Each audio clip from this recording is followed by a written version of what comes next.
Hi, so we're going to undertake two jobs with the mower today. We're going to check the bottom blade, we're going to make sure that it's on cut. So in the case of our Dennis mower, we're going to bring the bottom blade up towards the cylinder.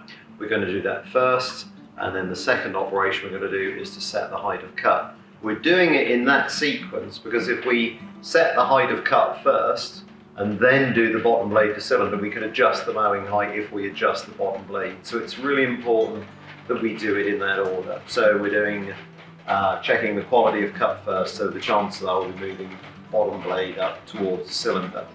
Before we do that, obviously we've got to make sure that the conditions are right, that it's safe to do so.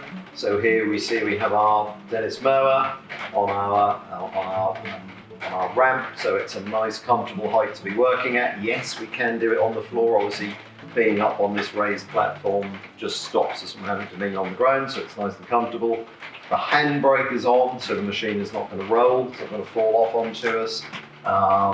It's tied down so it can't tip forwards.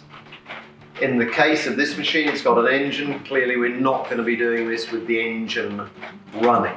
The engine is turned off. If you are doing this with a battery machine, obviously it's silent, it's not in drive, so we're going to make sure that the key was turned off or taken out. It was disabled, so it couldn't move. We can't have our hands anywhere near here with any chance of this spinning. If it's a hydraulic system, making sure that the hydraulic system isn't pressurized so this could spin.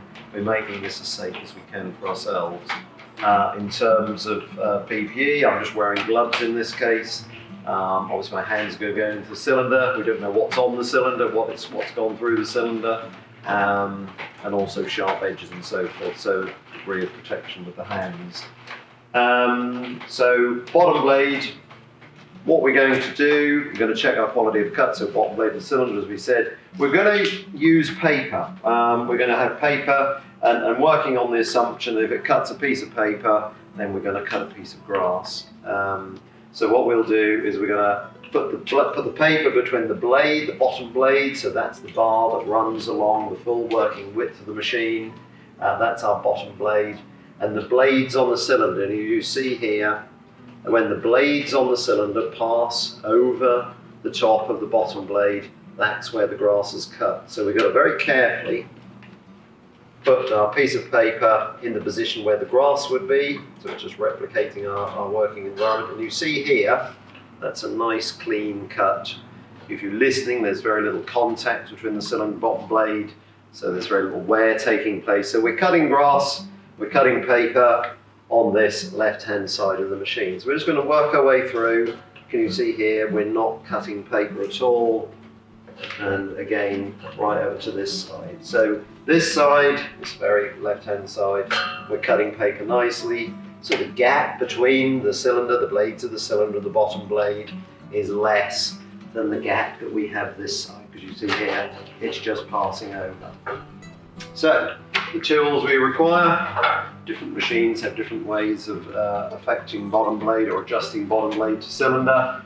With this particular machine we need a 19mm spanner. We've got an adjuster either side, so we've got to bring our bottom blade up on this side, so we reduce that gap so we can cut this piece of paper and therefore go out and cut some grass. So I'm going to reduce that gap by just adjusting this. Let's try the ring end. And it may take 2 or 3 goes to get it just right. Small gaps rather than try and make enormous changes as we go. So I've made a small adjustment, and you can clearly see that it wasn't a big enough adjustment. We're still okay on this left-hand side, so we're going to have another go on this side. Small changes may take 2 or 3 goes to get it right, perhaps. Small changes we're going to bring about with each adjustment. So it's still off. Cutting there nicely. Getting there. It's nearly there. It's not quite. So we're going to have one more go. Hopefully this time we'll get it right. We don't want to go down too tight. If we go down too tight, we're going to get excessive wear on our cylinder and bottom blade. Too big a gap, obviously we're not cutting grass. So just finding that happy place in between, little contact, cutting grass nicely. Yeah, there we go. I think today with an Howardson, that's probably as good as we're going to get. We don't want to get our fingers too close, so there we go. Nice sharp edge. We must cut grass with and leave it with a very clean cut. We don't want a jagged edge. We don't want to brown the tip. We don't want that torn edge of the grass. That's where disease will sit. That's where it will turn white the following day and look unsightly. So we're looking for that really clean, sharp, crisp cut.